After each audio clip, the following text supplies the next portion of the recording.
सज्जनों और देवियों, धर्मदास जी से मेरी मित्रता बहुत दिन से है। उन्होंने इलाहाबाद आश्रम में जा कर के काफ़ी दिन रहा, काफ़ी दिन पहले, फिर बीच बीच में भी जाते रहे। अब की बार उन्होंने कार्यक्रम का संकल्प लिया और वो सब आप लोगों की श्रद्धा के बल पर आप लोगों को धन्यवाद है जो इस प्रकार श्रद्धा भाव वाले हैं और उनको उत्साह हुआ निमंत्रित करने के लिए हम लोगों को। सत्संग की आवश्यकता क्या है? सत्संग से कोई आर्थिक लाभ तो आपको नहीं होता है। आर्थिक लाभ जीवन का सबसे बड़ा लाभ नहीं। आर्थिक लाभ की भी जरूरत है। अर्थ चाहिए, अर्थ यानी धन, क्योंकि शरीर की रक्षा के लिए वही उपयोगी है। लेकिन शरीर की रक्षा करके क्या करना है? कमाते किस लिए हैं? खाने के लिए। खाते किस लिए हैं? जीने के लिए। जीते किस लिए हैं? इसका पता नहीं। जिए किस लिए, इस बात को समझने के लिए सत्संग है। जीते हैं लोग, 2-4 बाल बच्चे पैदा कर लिए,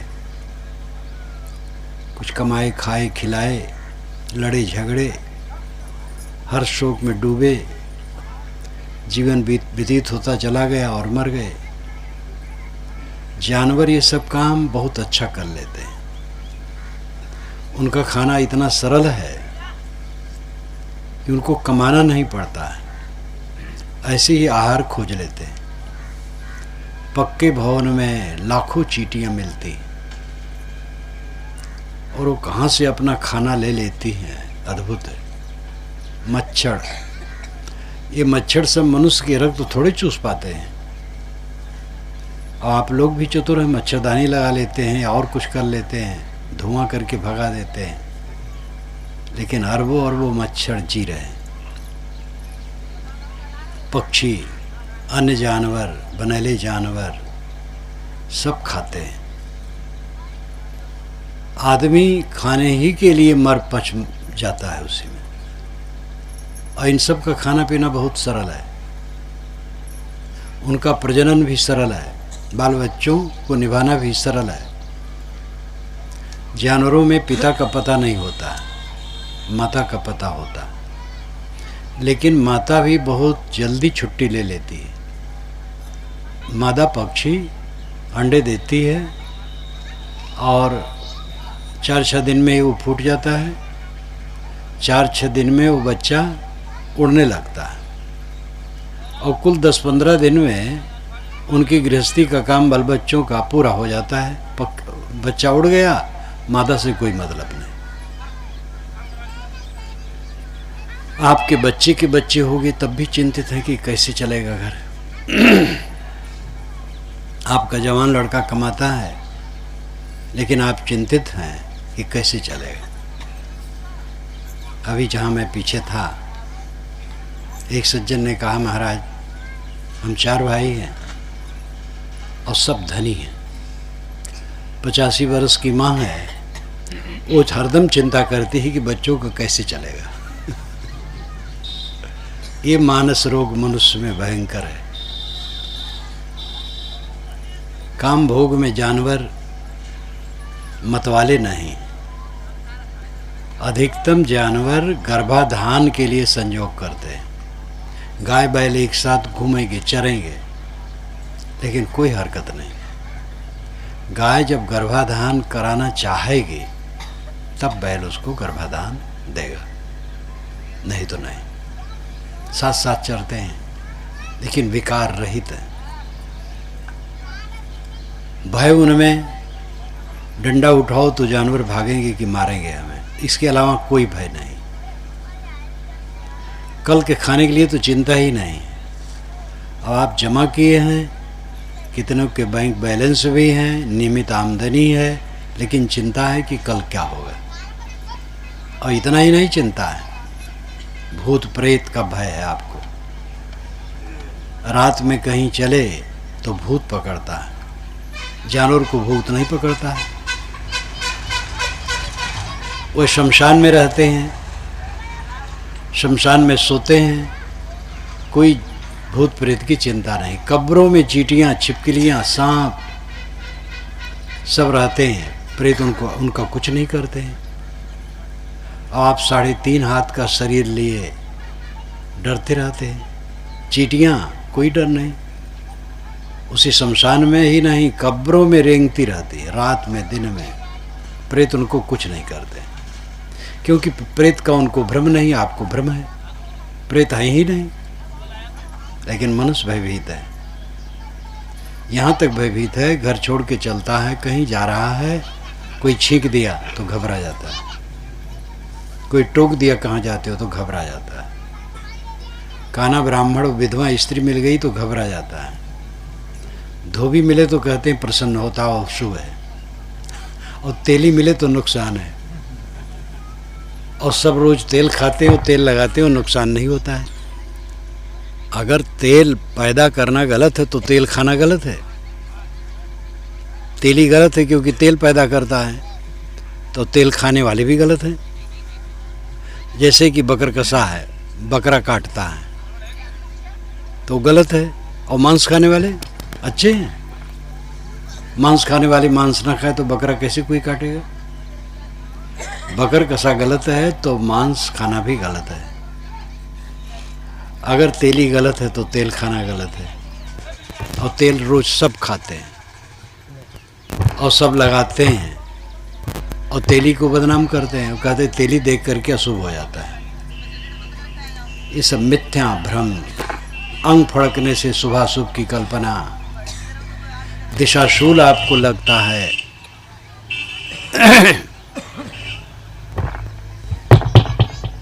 ये सारी भ्रांतियां आदमी को घेरे हैं। जानवर उतना पीड़ित नहीं है जितना आदमी पीड़ित है।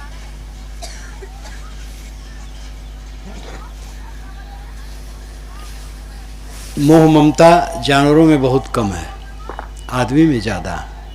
काम वासना वैसे, भय वैसे, धंधा वैसे, हर बात में आदमी ज़्यादा पीड़ित है। मानसिक उलझन से कोई जानवर आज तक पागल नहीं हुआ है, आदमी पागल होता है। कुत्ता पागल होता है जब उसकी खोपड़ी में कीड़े लग जाते हैं। हाथी पागल होता है जब वो उस पर मद चढ़ जाता है। दोनों भौतिक हैं, मानसिक नहीं। मन के उद्वेग से केवल मनुष्य पागल होता है, और जो मनुष्य पागल है वो तो कम है, बाकी भी सब के सब पागल हैं। एक आदमी अगर ये कहता हो कि मैं वैकुंठ धाम में हूँ, वो 70 वर्ष का और कहता है कि मैं 22 वर्ष का जवान हूँ, तो आप कहेंगे पागल है। अब अंदर अंदर ऐसा चलता है। बूढ़ा सोचता मैं जवान हूँ, साइकिल पर चलता है और मन में कल्पना करता मैं हेलीकॉप्टर में बैठा उड़ा जा रहा हूँ। झोपड़ी है और कल्पना करता है कि हम भवन में हैं, तो पागलपन नहीं है क्या? यही अगर वो कहने लगे तो सब कहेंगे पागल है, कहता नहीं, अंदर अंदर चलता है। तो आदमी तो वैसे पागल है, जानवर ऐसा पागल नहीं। जानवर झोपड़ी में खड़ा हो तो कभी नहीं सोचेगा कि मैं महल में हूँ। बूढ़ा बैल कभी नहीं सोचेगा मैं बछड़ा हूँ। ये आदमी सोचेगा। आदमी पागल है, खुला पागल है और भीतर भीतर पागल है। खुला पागल भी यही होता है और भीतर भीतर पागल तो सबके सब है। इस पागलपन को घटाना, सत्संग बताता है इस पागलपन को घटाओ। एकदम तो छोड़ नहीं मिलेगा तुरंत कि सारा पागलपन खत्म हो जाए, धीरे धीरे होगा। किसी दिशा में उन्नति जो देखी जाती है किसी की, वो एक दिन का फल नहीं है, लंबे दरमियान में ऐसा होता है। समझ में पहले आए, काम शुरू करें तो हो जाएगा। ये स्वीकारना कि हम पागल हैं और हमारा पागलपन घटना चाहिए, और फिर विचार करें और चिंतन करें तो घटेगा। बाल उजले हो गए हैं, काले की कल्पना है, इसलिए कुछ लोग दवाई लगा करके काला भी करते हैं। ये पागलपन है। आदमी अत्यंत उलझा हुआ है। इस उलझाव के कारण वह मानसिक रोग से पीड़ित है। मन में हरदम भय, क्रोध, काम, लोभ, द्वेष, ईर्ष्या, चिंता, उद्वेग, प्रतिक्रिया, रिएक्शन, यही नरक सब के मन में बहता रहता है। ये नरक सूख जाए, अमृत की धारा अंदर में बहने लगे, ये सत्संग बताता है। बंदे कर ले आप निवेरा, आप जियत लखो आप ठौर कर मुए कहाँ घर तेरा। यही अवसर नहीं चेते हो प्राणी, अंत कोई नहीं तेरा। कहीं कबीर सुनो हो संतो, कठिन काल को घेरा। साहब कहते हैं बंदे तो अपने आप का निबेरा कर ले। बंदे कर ले आप निबेरा। आप निबेरा यानी स्वयं का छुटकारा। निबेरा कहते हैं खोलने को, सरल करने को।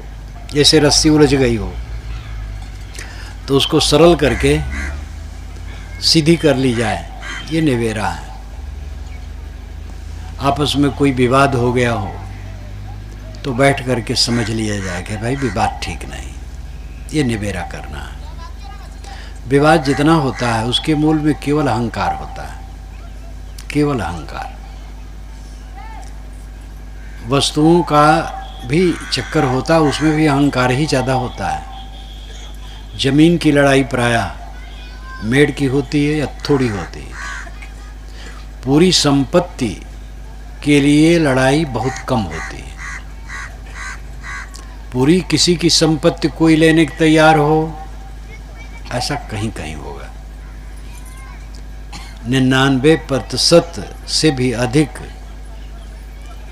संपत्ति के लिए लड़ाई जो होती है वो थोड़ी चीज़ों के लेकर होती है। मेड़ है या घर के पास है ज़मीन, 1 फीट आधा फीट को लेकर के, ऐसे ही और बातों में थोड़ी बातों को लेकर के लड़ाइयाँ होती हैं।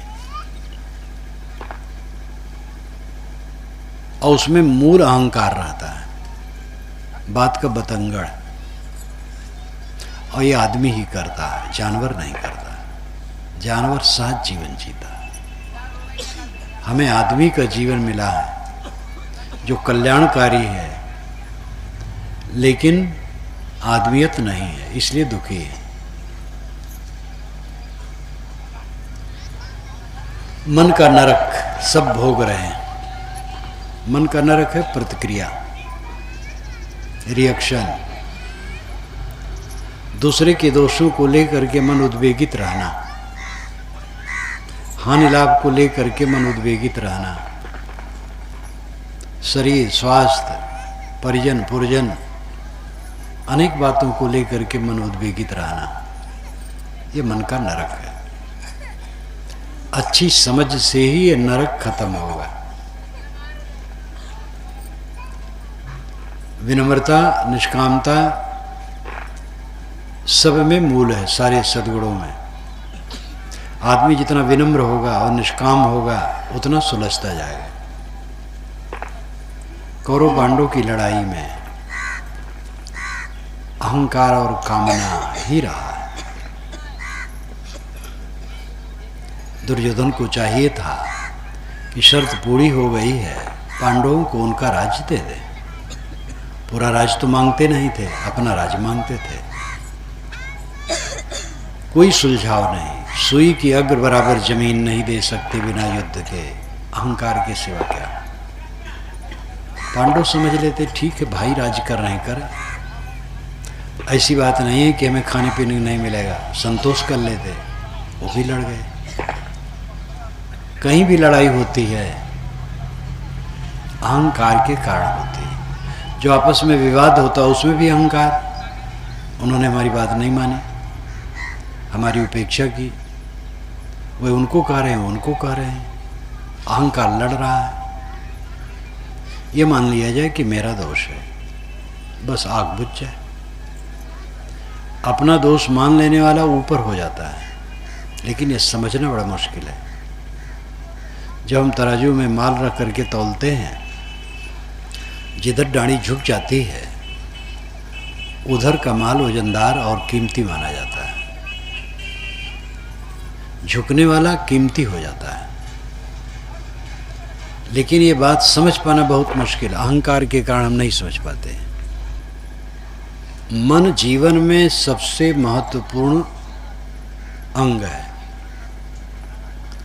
इसी मन को ठीक कर लेना मनुष्यता है। मननात् मनुष्य, मनन करने के कारण से मनुष्य है। जानवरों में मनन नहीं है, वे क्रिया करते हैं, याद कर लेते हैं। अपने बिल की याद, घोंसले की याद, खूंटे की याद जानवर कर लेते हैं।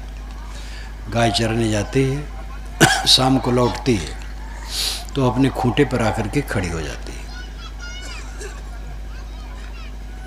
अपने खूंटे की उसे याद है, लेकिन मनन नहीं है। मनन का अर्थ है विवेक करना। जैसे गाय को चारा दिया गया, चारा खाई और पेट भर गया, तो जो चारा बाकी है उसी पर बैठ जाएगी, टट्टी कर देगी, पेशाब कर देगी। ये नहीं सोचेगी कि इसको बचा के रखें, कल खाएंगे। उसमें मनन नहीं है। मनन नहीं है इसलिए परेशानी भी नहीं है, इसलिए व्यवस्था भी नहीं है। मनुष्य में मनन है इसलिए व्यवस्था है और परेशानी है। सत्संग बताता है व्यवस्था तो करो, लेकिन परेशानी वाला काम न करो। हम लोग मनुष्य हैं तो जानवर की तरह नंगे नहीं रहेंगे।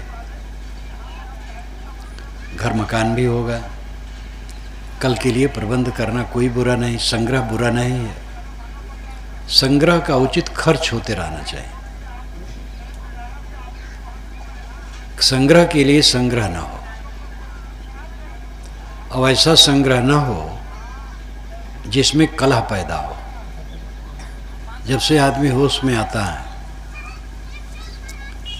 तब से उसे काम करना होता है। खाना पीना तो जन्म से ही होता है। संबंधित व्यक्ति होते हैं, उनमें मोह ममता शुरू होती है। काम वासना शरीर में जगती है। काम में भंग पड़ने पर क्रोध उत्पन्न होता है। जहाँ कामना पूरी नहीं हुई क्रोध जग जाता है। सबके मन में अहंकार है, अहंकार में ठेस लगती है, तुरंत क्रोध भभक पड़ता है। ये सब मानस रोग शुरू होता है, और इसमें समझ न होने से ये मानस रोग बढ़ता जाता है और आदमी पीड़ित होता चला जाता है। ये मानस रोग जानवरों में नहीं बढ़ता है। मैंने बीच में कहा था कि काम वासना के नाम पर वे संवेदनशील नहीं है, प्राकृतिक है। गर्भाधान के लिए संयोग करते हैं बस। खाने में भी मिर्च मसाला उन्हें नहीं चाहिए, नमक नहीं चाहिए, छौंक बघार नहीं चाहिए, पकाने की ज़रूरत नहीं है। सीधे पशु चरते हैं, घास खाते हैं, सहज जीवन उनका है। तो उनकी सहजता अपनी विशेषता रखती है। उनका मन सरल होता है, आदमी ऐसा नहीं है। उसका मन जटिल है, अनेक संस्कारों का पुंज है। वह कल्याण का काम कर सकता है, लेकिन कल्याण का काम नहीं कर पाता, अकल्याण करता है। जानवर कल्याण का काम नहीं कर सकते। जो स्वाभाविक ढंग से जैसा है वैसा है, आगे उनको बोध नहीं हो सकता है। आदमी को बोध हो सकता है, लेकिन आदमी उलझा हुआ है। तेज घोड़ा आपको मिले, अब आप उसको चलाना न जाने तो उठा के पटकेगा, हाथ पैर तोड़ेगा। मानव शरीर तेज घोड़ा है, ये हम लोगों को मिला हुआ है, इसको चलाना नहीं जानते हैं, इसलिए सब इसके द्वारा पटके जा रहे हैं। सब रोते हैं, इंसान रोता है, जानवर नहीं रोता है। इंसान तो जन्मते ही रोने लगता है। मनुष्य का बच्चा अगर जन्मते न रोए तो अशुभ माना जाता है, कुछ गड़बड़ है। मनुष्य का बच्चा जन्मा और रोना शुरू हुआ, और मानो उसने घोषणा कर दी कि अब मुझे जीवन भर रोना है। और हर आदमी जीवन भर रोता है। रोना क्या है? शिकायत, पत्नी की शिकायत, पति की शिकायत, पुत्र की शिकायत, देवरान जेठान की शिकायत, सास की शिकायत, बहू की शिकायत, पड़ोसी की शिकायत। शिकायत रोना है। रोते रोते जन्मता है, शिकायत करते करते जीता है, और पछताते पछताते मरता है। जो करना चाहिए नहीं कर पाया, जो भोगना चाहिए नहीं भोग पाया, बीच ही में सब छिन गया, पछताते पछताते मरता है। इसलिए उसका जीवन बहुत दुखी होता है। इस दुनिया में मनुष्य के समान कोई जानवर दुखी नहीं है। अत्यंत दुखी मनुष्य है,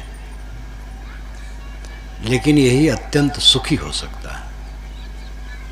सत्संग यही बताता है कि अपने को पहचानो, बंदे कर ले आपने बेरा। अय बंदे, तू अपने आप का छुटकारा कर ले। आप जियत लखो आप ठौर कर, मुझे कहाँ घर तेरा। जीते जीते अपने को लख कि तू कौन है। आप जियत लखो आप ठौर करो, और अपनी ठौर बना, अपनी जगह बना। और मुझे कहाँ घर तेरा, मर जाने के बाद तेरा घर कहाँ होगा। 3 बातें इसमें साहब कहते हैं।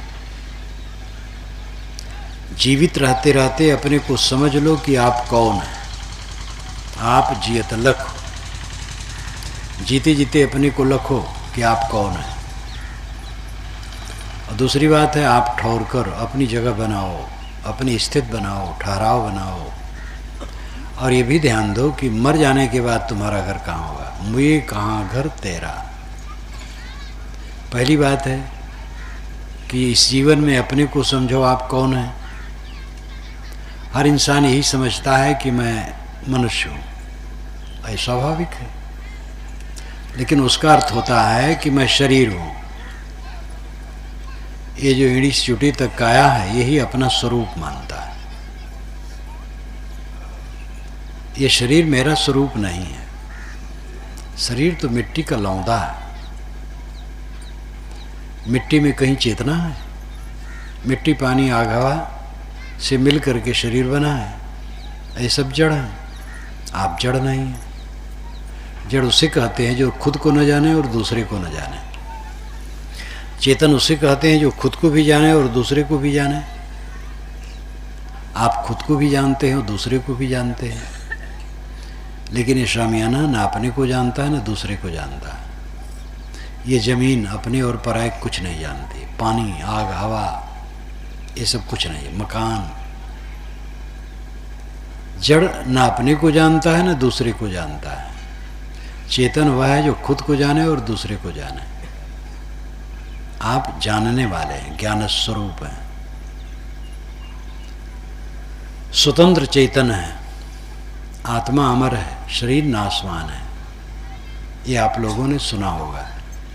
ये केवल कहकुत नहीं है, केवल बतकही नहीं है, वास्तविकता है। आप बचपन में थे, आज भी है। एक 80 वर्ष का बूढ़ा 70 वर्ष पुरानी बातें याद करता है। अगर वो क्षणभंगुर होता तो 70 वर्ष पुरानी बातों की याद कैसे करता? वे अस्थाई हो।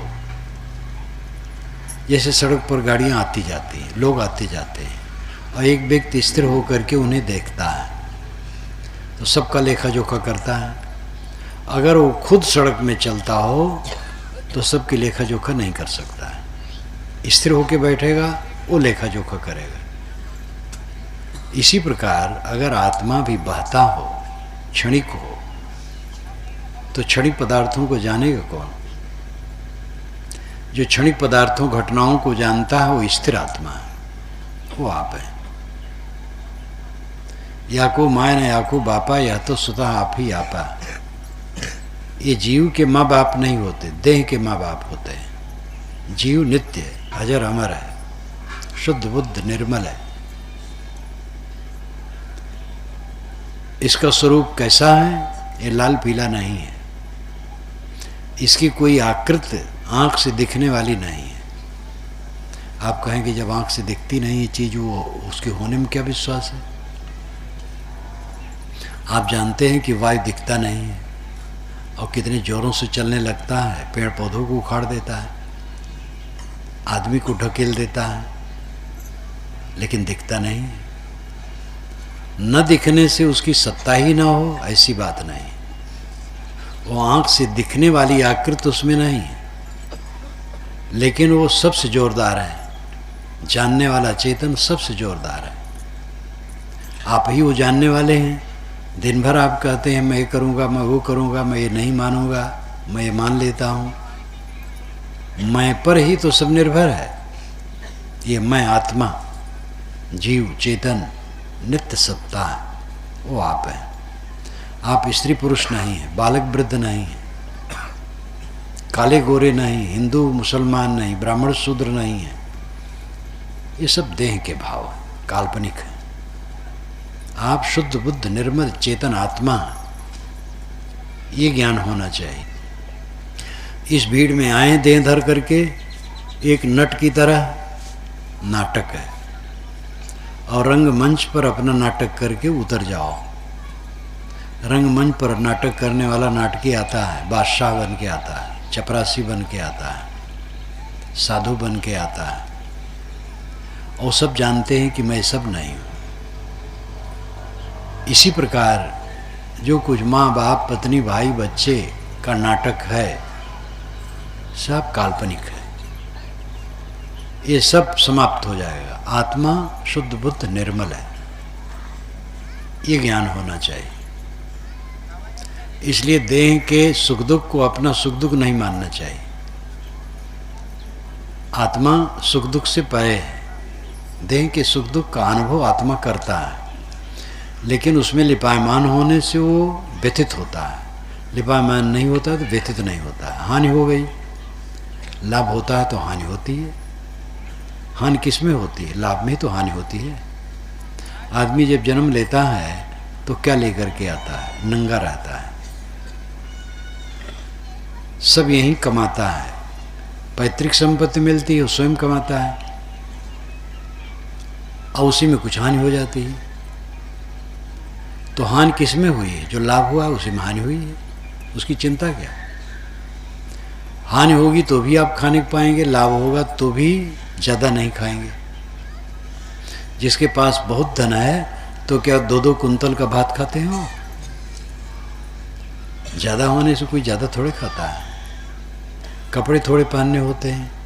ज़्यादा पैसा है तो क्या 10-10, 20-20 शर्ट पहनेगा वो एक साथ? इसलिए गुजर बसर तो थोड़े में होता है। हानि और लाभ जीवन में लगे रहते हैं। इस पर विवेक होना चाहिए। हानि होने पर भी मूल आवश्यकताओं की पूर्ति में कोई फर्क नहीं पड़ेगा, और लाभ होने पर भी आप ज़्यादा नहीं खाएंगे। ये विवेक जिसको है उसको शांति मिलती है। आप ठौर करो, अपनी ठौर करो। जब कोई नौयुवक पढ़ लिख करके कोई काम करने लगता है, नौकरी पा गया है, व्यापार में लग गया, खेती में लग गया, कला में लग गया, उपार्जन करने लगा, तब माना जाता है इसने अपना ठौर ठिकाना लगा लिया। क्योंकि रोटी धोती की ज़रूरत है। तो कहीं कमाने लगा और घर की सेवा करने लगा तो ये होता है कि इसने अपनी जगह बना ली। इसी प्रकार आध्यात्मिक दृष्टि से अपनी जगह बनाओ। अपनी जगह बनाना, आप ठौर करो, शांति प्राप्त करो। ठौर करना है शांति प्राप्त करना। खाते हैं लेकिन शांति नहीं है, पहनते हैं लेकिन शांति नहीं है, परिवार है लेकिन शांति नहीं है, पद प्रतिष्ठा है लेकिन शांति नहीं है, तो क्या जीवन का मतलब है? अधिकतम लोग अशांति में जीते हैं, क्योंकि शांति वाली बात ही वो नहीं समझते, वो करते नहीं। जो कुछ मिला है उसी का प्रमाद लेकर, अहंकार लेकर दुर्व्यवहार में लगे रहते। अशांति और बढ़ती है। इसलिए समझदारी से काम करने की जरूरत है। गुजर बसर का काम सबका होता है। गुजर बसर करने के बाद क्या करना चाहिए।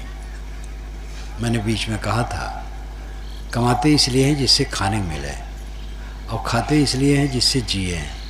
जीते किस लिए हैं इसका पता नहीं। रो रो के जी रहे हैं, कलह करके जी रहे हैं, लड़ाई झगड़ा करके जी रहे हैं, चिंतित पीड़ित होकर के जी रहे हैं, अशांत होकर जी रहे हैं। क्या जीवन है? जीवन वह है जिसमें शांति हो, क्योंकि सुख जीव को प्रिय है और सुख शांति के बिना नहीं मिलता। टीवी देख लिए थोड़ा सुख मिल गया, फिल्म में चले गए सुख मिल गया, मिठाई खाए थोड़ा सुख मिल गया, मित्र मिले थोड़ा सुख मिल गया। ये सुख नहीं, ये इंद्रियों की खुजलाहट है। सुख है जिसमें चित्त स्थिर हो। सदगुरु ने रामायणी में ही कहा है, शुरुआते में यह बात आती है, होए बेहस्त जो चित्त न डुलावे। बेहस्त स्वर्ग, बेहस्त अरबी भाषा का शब्द है। मुसलमान लोग बेहस्त कहते हैं, हिंदू लोग स्वर्ग कहते हैं। तो साहब हिंदू मुसलमान दोनों को समझाते हैं। मुसलमान कोई होगा और कहा होगा कि महाराज बेहस्त में जाने के लिए क्या करना चाहिए, तो हम आना है बेहस्त में, बेहस्त नहीं स्वर्ग, और वहाँ की साधना बताई जाती। साहब कहते चित्त न डोलावे तो बेहस्त पहुँच गया। बेहस्त कहीं नहीं, स्वर्ग कहीं नहीं, बाहर कहीं स्वर्ग नहीं। पौराणिकों ने स्वर्ग की कल्पना स्थूल की है, सामान्य व्यक्तियों को उत्साहित करने के लिए कि धर्म में लगें, अधर्म को छोड़ें। तो उन्होंने सामान्य लोगों को देखा, वे सुंदर शरीर चाहते हैं, बलवान शरीर चाहते हैं, और बहुत दिन जीना चाहते हैं, और इंद्रियों के भोग चाहते हैं। तो स्वर्ग में यही सब की कल्पना कर ली गई। वो बिल्कुल झूठ है, कहीं स्वर्ग नहीं। किंतु आध्यात्मिक दृष्टि से स्वर्ग है चित्त की शांति, ये सच्चा स्वर्ग है। साहब कहते होए बेहस्त जो चित्त न डुलावे, चित्त को चंचल न करे तो स्वर्ग हो गया। मन शांत है तो स्वर्ग में जी रहे हैं। स्वर्ग स्व में लौट आना, स्व में लौट आना, अपने में लौट आना स्वर्ग है। आत्म संतुष्ट हो जाना स्वर्ग है। जो प्राप्त है उसमें संतुष्ट रहना स्वर्ग है। जो अपने पास है बहुत है। हमारे पास साइकिल है, मानो हेलीकॉप्टर है। किसी की मोटरसाइकिल पर भी अपनी नज़र करने की कोई ज़रूरत नहीं है। हमारी झोपड़ी अपना भवन है। हमारी रोटी बहुत है, सब व्यंजन है। जो आत्म संतुष्ट है वो सुखी होगा। ठौर करना, जगह बनाना, स्थिर होना, शांत होना। आप ठौर करो, अपनी जगह बनाओ। परमात्मा को पाने की बात चलती है। परमात्मा जब मिल जाएगा तो सुख हो जाएगा। परमात्मा बाहर से मिलेगा, कौन सा सुख होगा? परमात्मा बाहर से मिलेगा और छूट जाएगा। मिलने वाली वस्तु छूटती है, प्रकृति का विधान है। कोई मिली हुई वस्तु स्थिर नहीं रहती है। अगर परमात्मा मिलता है तो छूटेगा जरूर। परमात्मा मिलता नहीं, क्योंकि वो अलग नहीं है। आत्मा परमात्मा है। परमात्मा अलग है, मैं अलग हूं, ये भ्रम है। आत्मा परमात्मा दो नहीं। दुष्ट आत्मा, शुद्ध आत्मा, महात्मा, परमात्मा, ये शब्द चलते हैं, और इसके सब में मूल है आत्मा और विशेषण है। दुष्ट आत्मा खराब स्वभाव का आत्मा, शुद्ध आत्मा अच्छे स्वभाव का आत्मा, महात्मा जिसने इंद्रियों पर विजय पाली, परमात्मा जो गुणातीत हो गया, हर शोक से ऊपर हो गया। तो ये आत्मा, प्रेत आत्मा, गया हुआ आत्मा। प्रेत आत्मा का अर्थ होता है गया हुआ आत्मा। प्रेत कहते जो चला गया। कोई भूत प्रेत की योनि और खान नहीं है, ये तो भ्रम है। प्रेत आत्मा, दुष्ट आत्मा, शुद्ध आत्मा, महात्मा, परमात्मा, ये सब आत्मा ही है। खराब स्वभाव का है तो दुष्ट आत्मा है, शरीर छोड़ के चला गया तो प्रेत आत्मा है, अच्छे स्वभाव का है तो शुद्ध आत्मा है, इंद्रियजित है तो महात्मा है, और हर शोक से पार हो गए एकदम तो परमात्मा है। ये आत्मा ही है। जैसे मनुष्य वही है, वही डिप्टी है, कलेक्टर है, कमिश्नर है, चपरासी है, सब विशेषण है, मूल रूप में मनुष्य है। इसी प्रकार मूल रूप से आत्मा है। अवस्था और गुण भेद से प्रेतात्मा, महात्मा, परमात्मा इत्यादि कहा करते हैं। तो परमात्मा कोई मिलने की चीज नहीं है, क्योंकि वो छुट्टी ही नहीं, वो चीज जो छुटा हो वो मिले। परमात्मा नित्य प्राप्त है, सबके अंदर में बैठा है वो परमात्मा। आप लोगों ने कबीर साहब की ये वाणी सुनी होगी, कस्तूरी कुंडल बसे मृग ढूंढे वन माए, तैसे घट घट राम है दुनिया जानत ना है। कुछ मृग ऐसे होते हैं जिनकी नाभि में कस्तूरी होती है, सब मृग में नहीं होती, और कस्तूरी बहुत तीव्र सुगंधी वाली होती है। एक बार मैंने कस्तूरी को देखा तो सूंघने की जरूरतें नहीं, ऐसे ही बहुत तीव्र सुगंधी आ रही थी। तो मृग को वो सुगंधी हरदम मिलती है, लेकिन वो सोचता है कहाँ से आ रही है, तो घास फूसों में खोजता है कि नहीं खोजता है। महात्मा लोग एक उदाहरण देते, कस्तूरी तो सच है, और हो सकता हो उसको उसके दिमाग में भी होता हो कि कहाँ है, कहाँ सुगंधी आ रही है। अगर वो जान जाए कि मेरी नाभि में कस्तूरी है, वहीं से सुगंधी आती है, तो भ्रम कट जाए, सुगंधी पाने की चेष्टे खत्म हो जाए। सुगंधी तो हर समय मिलती है। इसी प्रकार परमात्मा की सुगंधी हम लोगों को सब समय मिलती है, तो हम उसको खोजते हैं कहाँ है। परमात्मा की सुगंधी क्या हो सकती है? अनंत सुख की इच्छा, ऐसा सुख मिले जिसमें दुख न हो, अनंत सुख, सुख सागर हो जाए हम, दुख नाम की वस्तु न हो। तो आदमी कल्पना करता है बड़ा भवन हो, चांदी सोने से मकान बना हो, और फिर कल्पना कोई ठिकाना नहीं, क्या क्या सोचेगा। यही सब पागलपन है। सारा पागलपन जब अंत हो जाता है तब आदमी सुख का सागर होता है। जब सारी इच्छाएं मिट जाती हैं तब सुख का सागर होता है।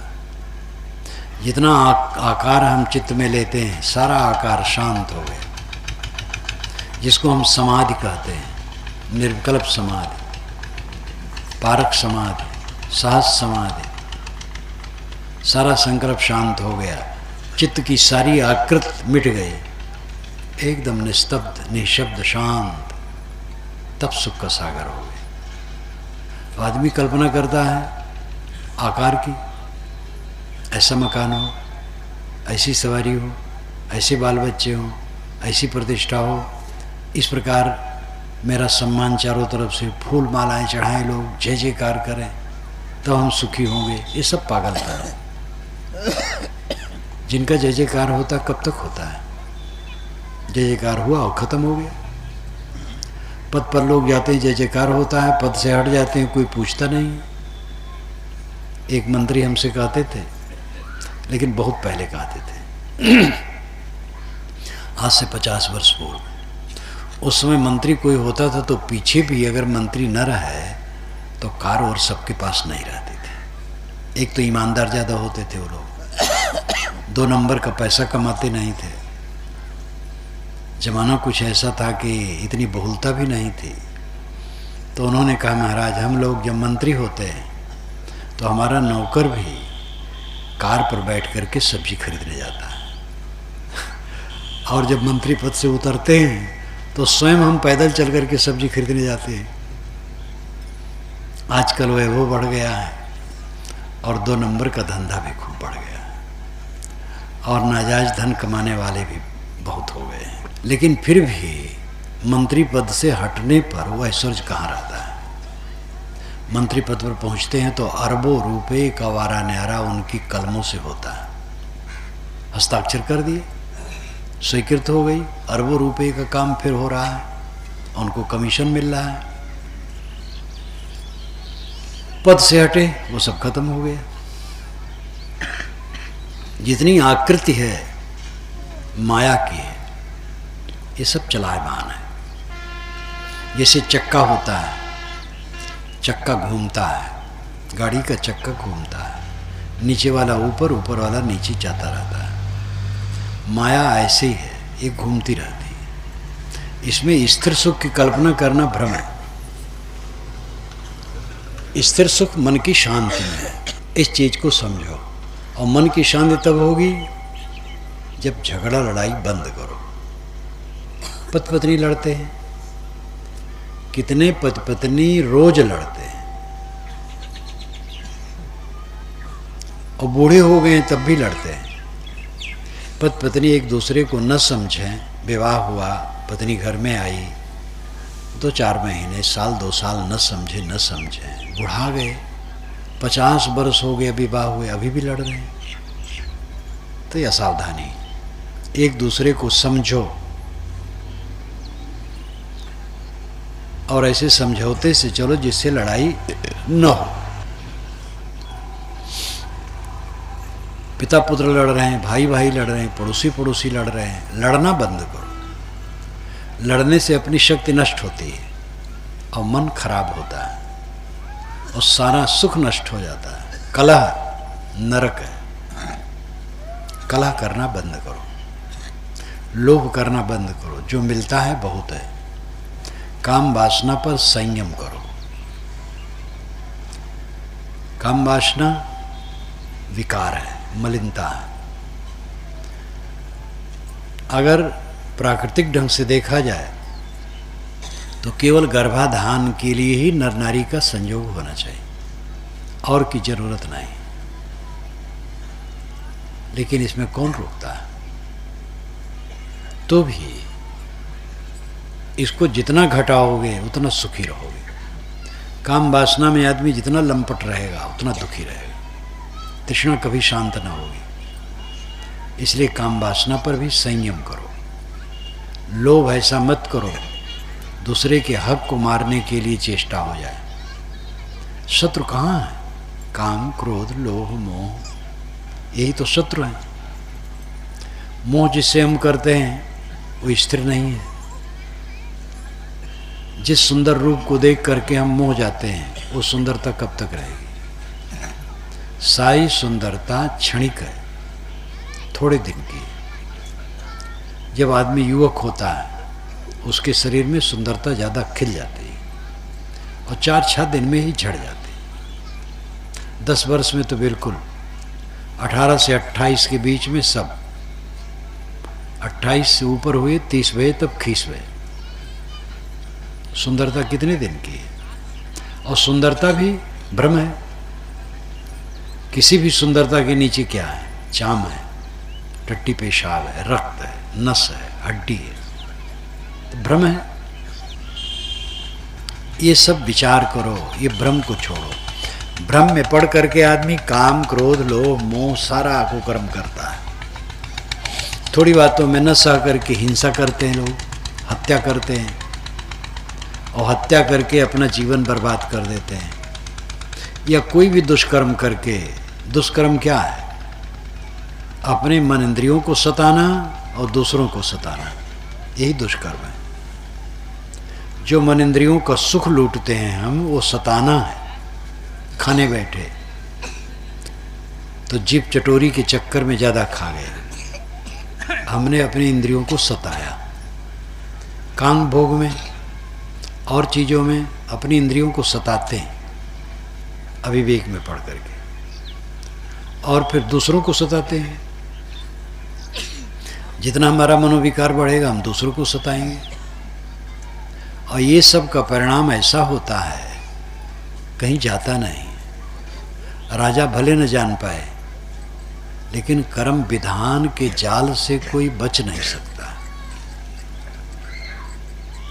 एक संत का वचन है कि ताऊ का जाल सर्वत्र फैला है, उसमें छेद बड़े बड़े हैं लेकिन उससे कोई बच के निकल नहीं सकता। उनकी बातें पहेली में है, वो बहुत मार्मिक है। ताओ यानी विश्व नियम। विश्व नियम का जाल विशाल है, सर्वत्र फैला है, और उसमें छेद बड़े बड़े हैं। छेद बड़े बड़े होने का अर्थ है कि आदमी को स्वतंत्रता है, वो चाहे चोरी करे कोई नहीं रोक पाएगा, डाका डाले, हत्या करे, व्यभिचार करे, लूटे या दान करे, सेवा करे, पूरी स्वतंत्रता है। यही बड़ा छेद होने का भाव है। उस जाल में बड़े बड़े छेद हैं, लेकिन उससे छन के कोई बच नहीं सकता। मतलब है आप स्वतंत्रता पूर्वक कर्म करें, पूरी स्वतंत्रता है, लेकिन फल भोग से नहीं बच सकते।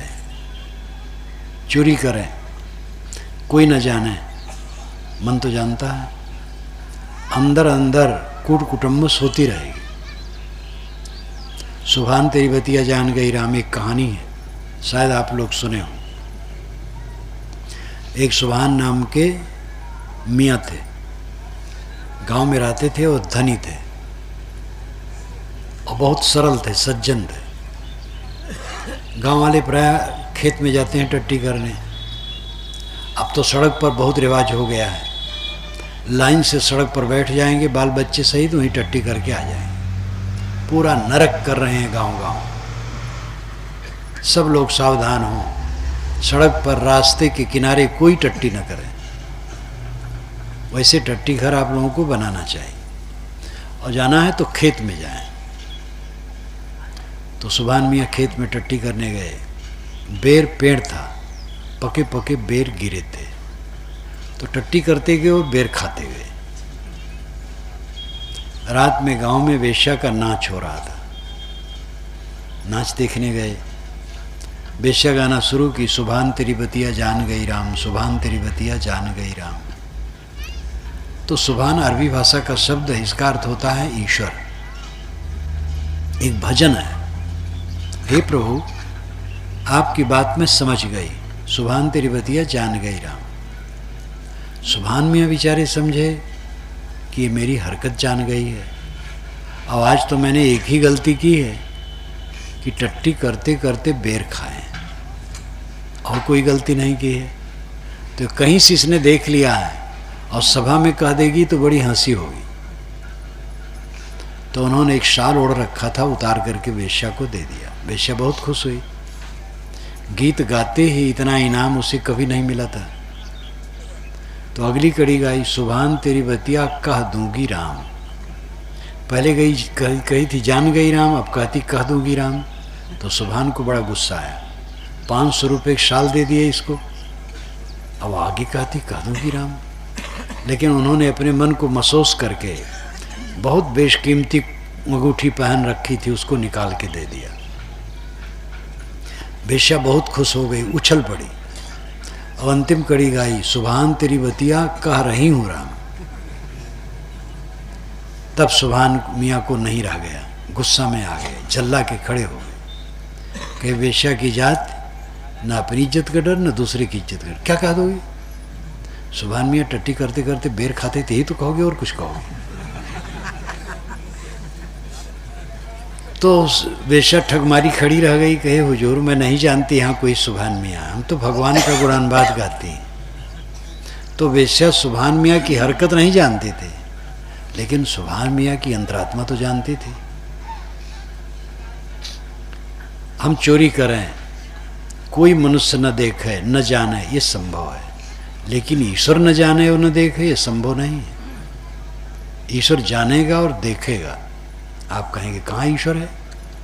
आपकी आंखें ईश्वर की आंखें हैं, आपका अंतरात्मा ईश्वर है। चोरी करेंगे, अंतरात्मा आपका जानेगा कि मैंने चोरी की, और मन दगा करेगा। आपकी आंखें देखेंगी कि चोरी कर रहा हूँ। आपकी आंखें परमात्मा की आंखें हैं, आपका आत्मा परमात्मा है। अपने आत्मा से आज तक कोई कुछ छिपा पाया है? जब झूठी साक्षी लोग देते हैं तो ऊपर से तो कहते हैं हुजूर ये सच है, लेकिन भीतर से अंतरात्मा कहता है कि ये गलत है, झूठ है। तो अंतरात्मा कभी क्षमा नहीं करता है। वही बात है कि परमात्मा क्षमा नहीं करता। विश्व नियम के जाल सर्वत्र फैले हैं जिसमें बड़े बड़े छेद हैं, लेकिन उससे कोई बच नहीं सकता, सब फंस जाएंगे। अच्छा करो बुरा करो, उसका परिणाम अपने ऊपर आना ही है, कहीं जा नहीं सकता है। सरकार जाने या न जाने, कर्म फल भोग, जो कुछ हम करते हैं उसकी रिकॉर्डिंग अंदर में चलती है, सबके अंदर में रिकॉर्डिंग चलती है। ये जो रिकॉर्डिंग चल रही है इसमें तो फर्क पड़ सकता है। कंप्यूटर में कई बार लोग कहते हैं कि जो कुछ किया था सब उड़ गया। टेप रिकॉर्डर में भी गड़बड़ी आ जाती है तो भी खराब हो जाता है, लेकिन मन के अंदर का जो टेप रिकॉर्डर है उसकी प्लापी खराब नहीं होती है। कंप्यूटर की प्लापी खराब होती है, लेकिन मन के अंदर के जो कंप्यूटर है वो प्लापी खराब नहीं होती है, उसका परिणाम बिल्कुल सामने आता है। इसलिए बहुत संवेदनशील ये जीवन को समझो। ये जीवन बहुत महत्वपूर्ण है। 10, 20, 50, 50 वर्ष के अंदर में जो कुछ हम कर लेंगे वही फल आगे चलेगा, और यहाँ की चीज़ें तो यही रह जाएगी। ये घर का पता ना होगा, परिवार का पता ना होगा, हम लोगों के मठों का पता ना होगा, प्रचार प्रसार का पता ना होगा। अभी मेरा शरीर यहीं छूट जाए, मेरी पुस्तकों से हजारों वर्ष लोग लाभ लेते रहे, लाखों लोग, लेकिन मुझे कुछ पता नहीं होगा। जो मेरी कर्म कमाई है वही मुझे काम देगी, ऐसा जीवन है। इसलिए अपने जीवन के लिए सब सावधान हो, अपने कर्मों को सुधारो, अपने जीवन को सुधारो। आप जियत लखो आप ठौर करो, मुझे कहाँ घर तेरा। मर जाने के बाद अपना घर कहाँ होगा? अभी तो बना लिए यहाँ, लेकिन कब शरीर छूटे कुछ ठिकाना है? उसके बाद घर कहाँ होगा? अपने घर का पता लगाओ। एक युवक कहता था कि जो मुझे परमात्मा का दर्शन करा दे मैं उसको गुरु मानूं।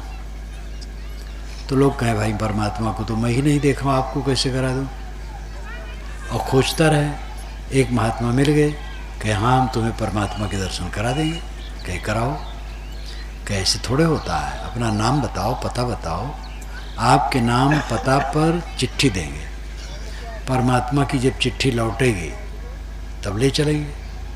तो नाम बताया नरेश, और पता यही गांव बता दिया, जिला बता दिया। नरेश कब नाम पड़ा? कहे जन्म से तो नाम नहीं होता है, पीछे से नाम पड़ा। कहे तो नाम नकली है। इस गांव में कब से रहते हो? कहे जन्म से। कहे जन्म के पहले कहाँ रहते थे? कहे पता नहीं। कहे तो पता भी गलत है। अस्थाई नाम और अस्थाई पता जब रहेगा तब परमात्मा यहाँ से पत्र का उत्तर आता है। तो कहे हमारा अस्थाई नाम क्या है, पता क्या है? कहे तुम जानो। तो महात्मा ने चक्कर में उसको डाल दिया। अब वो जहाँ पहुँचे जहाँ कहे कि मेरा नाम क्या है, मेरा पता क्या है, मेरा अस्थाई नाम पता क्या है, महात्मा से पूछे। इसी बीच में उसको ये पता चल गया कि सब नामों का नामकरण करने वाला मैं हूँ, और मेरा पता तो मेरे साथ है। मैं हूँ कि नहीं? मैं तो हूँ, तो मेरा पता तो स्वाभाविक है। मेरा पता अपना आत्मा ही है। मैं जहाँ हूँ वहाँ हूँ, सब समय हूँ। मेरा पता मेरा आत्मा है।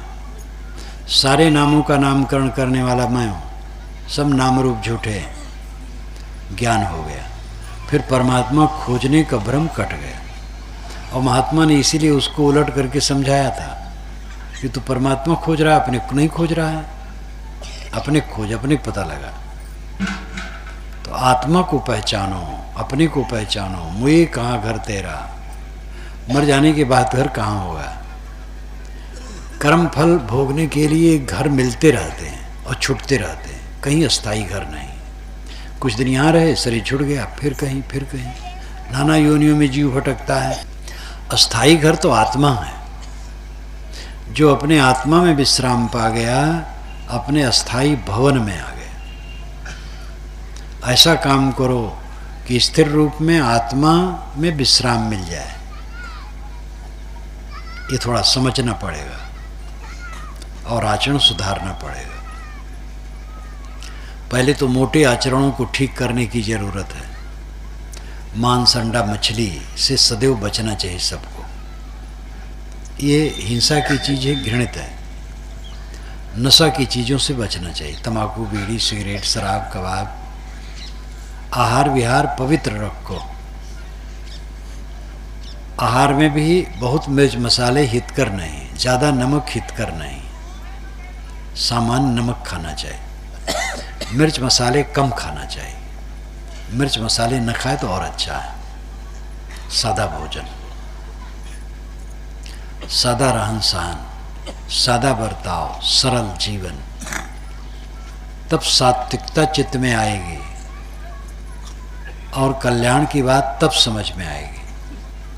खेत को गोड़कर, जोतकर, खाद पानी डालकर उर्वरा शक्ति आती है, तब बीज डालने से फसल होती है। ऐसे कोई बीज बो दे, कुछ फायदा नहीं होगा। इसी प्रकार जीवन की रहनी पवित्र करने पर तब ज्ञान का बीज फल देगा। आचार विचार की पवित्रता ही नहीं, खान पान शुद्ध नहीं है, बात व्यवहार शुद्ध नहीं है। कितने लोग हर जगह चिढ़ते रहते, लड़ते रहते, झगड़ते रहते, अशांत रहते। स्वयं अशांत रहेंगे, दूसरे का शांत करेंगे। सहनशील बनो, धैर्यवान बनो, कटु वचन सह लो। सहने वाला शांति पाता है। अपना कर्तव्य पालन करो, अधिकार की कामना न रखो। जीवन का सुख बहुत सरल है। मोक्ष सरल है। मोक्ष सबसे कठिन है, लेकिन वो बहुत सरल है। कठिन इसलिए है कि हमारी आदत खराब है। एक बीड़ी पीने वाले से कहो कि बीड़ी पीना कठिन है, बीड़ी न पीना बहुत सरल है, तो नहीं समझ पाएगा। वो तो समझेगा कि बीड़ी पी पी करके रहना सरल है, बिना बीड़ी पिए कैसे रहेंगे। लेकिन जो बीड़ी नहीं पीते हैं, बिना बीड़ी पिए रहना कितना सरल है। वो भी बीड़ी छोड़ देगा तो उसको भी सरल लगेगा।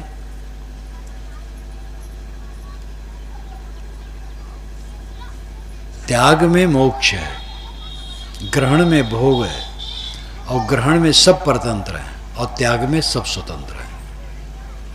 हमें ये मिल जाए, वो मिल जाए, आदमी सोचता रहता है जीवन भर, और सब मिलता नहीं है। इसलिए भोग कठिन ही नहीं, असंभव है। किंतु त्याग में हमें चाहिए ही नहीं, बहुत सरल है।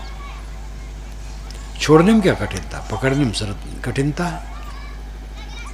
कोई हमारे साथ चले, इसमें कठिनता, वो न चले तो हम क्या करेंगे। हमें चाहिए ही नहीं, क्या कठिनता है। त्याग से मोक्ष मिलता है, ग्रहण से भोग मिलता है, और ग्रहण करने में सब परतंत्र है और त्याग करने में सब स्वतंत्र है। तो मोक्ष कठिन कहाँ। आदत हमारी खराब है, इसलिए कठिन लगता है। तंबाकू पीने वाला, खाने वाला, उसकी आदत इतनी खराब है कि बिना तंबाकू के रहना उसको लगता असंभव है। दुर्बलता क्या है, आसक्ति। आसक्ति को छोड़ करके कोई दुर्बलता नहीं। आसक्ति मिट गई, आदमी सबल हो गया। आसक्ति को मिटाओ, दुर्गुणों को मिटाओ, जीवन को सरल बनाओ। जीवन का सुख बहुत सरल है। मेहनत करो, जो मेहनत में मिले उसमें प्रसन्न रहो।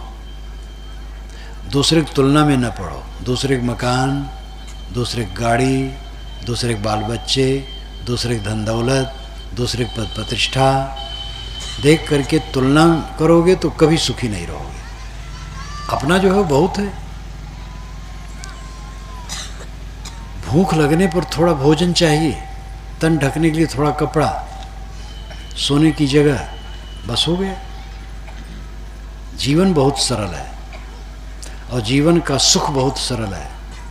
कोई लड़ने आया, सिर झुका दो। कोई आपको दोष देता है, आप स्वीकार लो हमारा दोष है, फिर तो चुप हो जाएगा। आपसे गलती भी हो गई है और कोई आकर के बड़बड़ाने लगे अब आप सिर झुका दो, फिर वो कुछ नहीं कर पाएगा। लेकिन ये बड़ा वीरता का लक्षण है। सिर झुकाना वही कर सकता है जो बहुत वीर हो। कायर आदमी सिर नहीं झुकाएगा, कायर आदमी लड़ पड़ेगा। कायर आदमी लाठी लेता है और वीर आदमी सह लेता है। सहनशील वीर होता है। वीरता के बिना कोई सहनशील नहीं हो सकता है। कायर आदमी तमक जाता है, बड़बड़ाने लगता है, क्रुद्ध हो जाता है। दुर्बलता क्रोध का लक्षण तो सामान्य मनुष्य मानता है कि जो जितना दुर्बल मन का होता है उतना क्रोधी होता है, झंझनाता रहता है, और जितना जो सबल होता है उसको क्रोध नहीं आता है। ये सामान्य लोग भी कहते हैं। लड़ना दुर्बलता का लक्षण है, सह लेना, शांत रहना सबलता का लक्षण है। जीवन सुख से रहेगा जब सह लोगे। थोड़ी थोड़ी बातों को लेकर के मुकदमा लड़ते हो, जीवन भर मुकदमा लड़ते लड़ते धन नष्ट करते हैं, व्यवहार खराब करते हैं, कलह बढ़ता है और मन का नरक बना रहता है। यहाँ तक मुकदमा चलता है कि दोनों तरफ से पिस्तौल लेके चलते हैं। जब कचहरी में जाते हैं डर रहता है कि रास्ते में मार न दे, और बात का बतंगड़ को लेके बढ़ता है। थोड़ी थोड़ी बातों को लेकर के अहंकार बढ़ जाता है और दुख हो जाता है। सिर झुका लो, सह लो, क्षमा कर दो, विनम्र हो जाओ, जो प्राप्त है संतुष्ट रहो। देखो सुख है चारों तरफ। ये सब जीवन की सीख है। सत्संग से ये बुद्धि प्राप्त होती है और ये काम करना चाहिए। सुन करके छोड़ न दे, सुन करके प्रयोग करना शुरू करें। यही अवसर नहीं चेतो प्राणी अंत कोई नहीं तेरा। साहब कहते हैं मनुष्य, अगर आज तो नहीं चेता है तो अंत में तेरा कोई साथी नहीं होगा। किसका कौन साथी है? चाहे जितना हम प्रेम करें, आपस में मोह करें, तुम हमारे हो हम तुम्हारे हैं, ये व्यवहार है। व्यवहार की मिठाई है, तुम हमारे हो हम तुम्हारे हैं। लेकिन सच्चाई क्या है? ना आप हमारे हैं ना हम आपके हैं। मित्र मित्र एक दूसरे से बिछुड़ जाते हैं। दिल में जो दिल बन के धड़के गए तो न देखा जरा मुड़ के। जो दिल में दिल बन करके धड़कते थे वही जब गए तो मुड़ के देख न सके। ये सारे संसार की कथा है।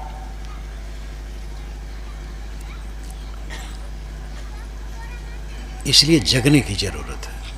यही अवसर नहीं चेतो प्राणी अंत कोई नहीं तेरा।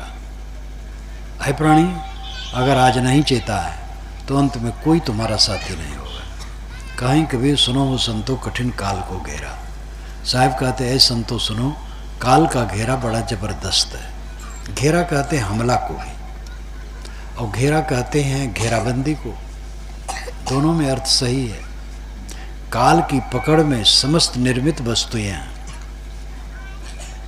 प्रकृति का नियम है। प्रकृति में से सारी चीजें बनते हैं और मिट करके सब प्रकृति में मिलती हैं।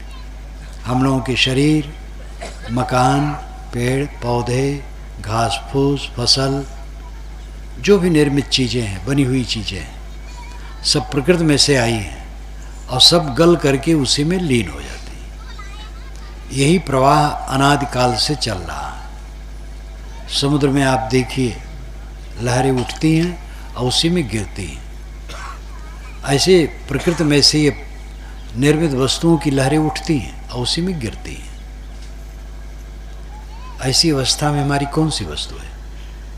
सब कुछ विवश है, सब कुछ परिवर्तनशील है, सब कुछ मिटने वाला है। ऐसी जगह में रह करके निर्मोही रहेंगे तभी सुखी रहेंगे। मोह करके तकलीफ की सिवा और कुछ नहीं। कहाँ कबीर ते उबरे जाहि न मोह समाए। साहब कहते वो उबरेगा जिसके मन में मोह नहीं समाता है। सदैव साक्षी भाव, विवेक अगर रखे तो मोह नहीं समाएगा, विवेक रखे तो क्रुद्ध नहीं होगा, विवेक रखे तो खाने पीने में संयम रखेगा। हर जगह विवेक की जरूरत है। जाही को विवेक ज्ञान ताही को कुशल जान, जाही और जाए वाको वाही और सुख है।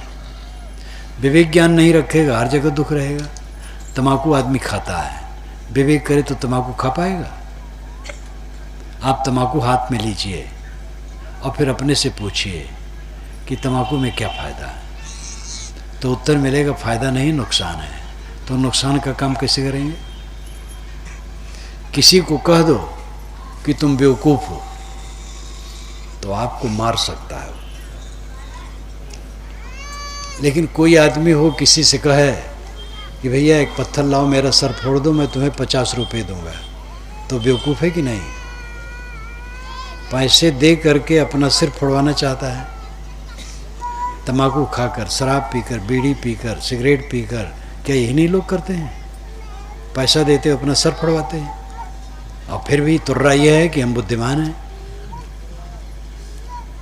पैसा खर्च करते हैं, अपना सर फोड़वाते हैं और बुद्धिमान बनते हैं।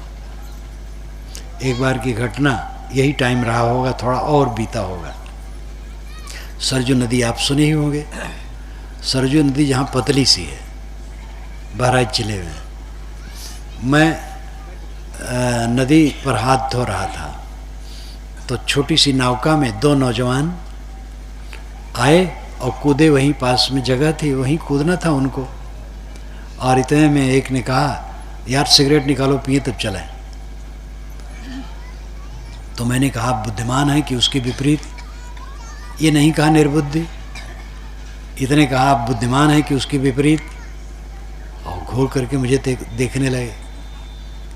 कहे महाराज हम बुद्धिमान नहीं, हमके देखो पढ़े लिखे हो, छिपाओ मत। दूसरे का नहीं महाराज हम बुद्धिमान हैं। तो मैंने यही कहा कि आप किसी से कहें कि पत्थर लाओ मेरा सर फोड़ दो, हम तुम्हें 50 रुपये देंगे, तो आप बुद्धिमान हैं? कहे तब तो बुद्धिमान नहीं है। तो हमके सिगरेट पी करके क्या फ़ायदा होता है? तो चुप। दोनों मास्टर थे, पढ़ा के आ रहे थे, घर जा रहे थे। दोनों ठग मारे खड़े हो गए, सिगरेट तोड़ करके नदी में फेंक दिए। कहे अब कभी नहीं पिएंगे। मैंने कहा धन्यवाद। आदमी अपने जीवन को कहाँ समझ पाता है? भूगोल पढ़ लेता है, विज्ञान पढ़ लेता है, अर्थशास्त्र पढ़ लेता है, वनस्पति विज्ञान, जीव विज्ञान, पदार्थ विज्ञान, मनोविज्ञान, सब कुछ पढ़ जान लेता है, अपने को नहीं जानता है। खाने पीने का कल नहीं, उठने बैठने का कल नहीं, बर्ताव का कल नहीं। जो 4 आदमी के बीच में हम रह रहे हैं, कैसे सुख से रह सकते, ये रहने का कल नहीं। कला कला कला, जिस घर में देखो कला। शाम को इकट्ठे हुए तो एक दूसरे से बात नहीं करते हैं, एक साथ बैठ करके भोजन नहीं कर सकते हैं। पिता भोजन करता है तो पुत्र नहीं बैठेगा, भाई भोजन करता है तो भाई नहीं बैठेगा। इतना कला, जीवन ठीक से नहीं जी रहे हैं। और बुद्धिमान बहुत है आजकल तो, और बहुत पढ़ाई लिखाई हो गई है। तो जीवन को समझें, यही अवसर नहीं चेते हो प्राणी अंत कोई नहीं तेरा। कहीं कबीर सुनो हो संतो कठिन काल को घेरा। काल का घेरा जबरदस्त है, समय आने पर कोई रुक नहीं सकता है। न राजा, न भिखार, न सामान्य, न महात्मा। गुरु लोगों को भी अपनी गद्दी छोड़ छोड़ करके जाना है, और गृहस्थ लोगों को भी। प्रकृति का नियम सब पर बराबर है, इसलिए जगने की ज़रूरत है। मैंने आपसे कहा था शुरू में कि सत्संग से आपका क्या फ़ायदा है? कोई आर्थिक लाभ तो नहीं है। वैसे आर्थिक लाभ भी होता है। संतों की बात मान ले, नशा का त्याग कर दें तो आर्थिक लाभ हुआ। लड़ाई झगड़ा न करें, मुकदमा न करें तो आर्थिक लाभ हुआ। संयम से रहें तो अर्थव्यवस्था और ठीक रहेगी, तो आर्थिक लाभ भी होगा। और मुख्य लाभ है आध्यात्मिक। ये केवल कमाने, खाने, बाल बच्चा पैदा करने, उनसे लड़ने झगड़ने और कलह करके मर जाने के लिए नहीं है। बाल बच्चे होते तो संसारी गति है, और जब संसार में हैं तो कमाना पड़ेगा, खाना पड़ेगा, खिलाना पड़ेगा। बहुतों के द्वारा हमारे जीवन का गुजर होता है, इसलिए हमें भी दूसरे की सेवा करनी पड़ेगी। ये सब लेन देन है, अदलू अदलू का काम है। असली काम है आत्मा को शोधना। अपने को पहचानो, अपने को शोधो। कलाकार अनगढ़ पत्थर को लेकर के छेनी हथौड़ी से छीन छीन कर सुंदर मूर्ति और वस्तुएं बनाता है, और हम लोग इस सुंदर मूर्ति को पाएं उसको बिगाड़ते जाते हैं। इस सुंदर मूर्ति को और निखार लें, अपने जीवन को निर्मल करें, इसके लिए जीवन है और इसी के लिए सत्संग है। साहब कहते, बंदे कर ले आप निबेरा, आप जियत लखो आप ठोर कर मुझे कहाँ घर तेरा। यही अवसर नहीं चेते हो प्राणी, अंत कोई नहीं तेरा। कहीं कबीर सुनो हो संतो, कठिन काल को घेरा। इन बातों पर मनन करें। मैं अपनी वाणी को विराम देता हूँ। बोलिए सद्गुरुदेव की जय।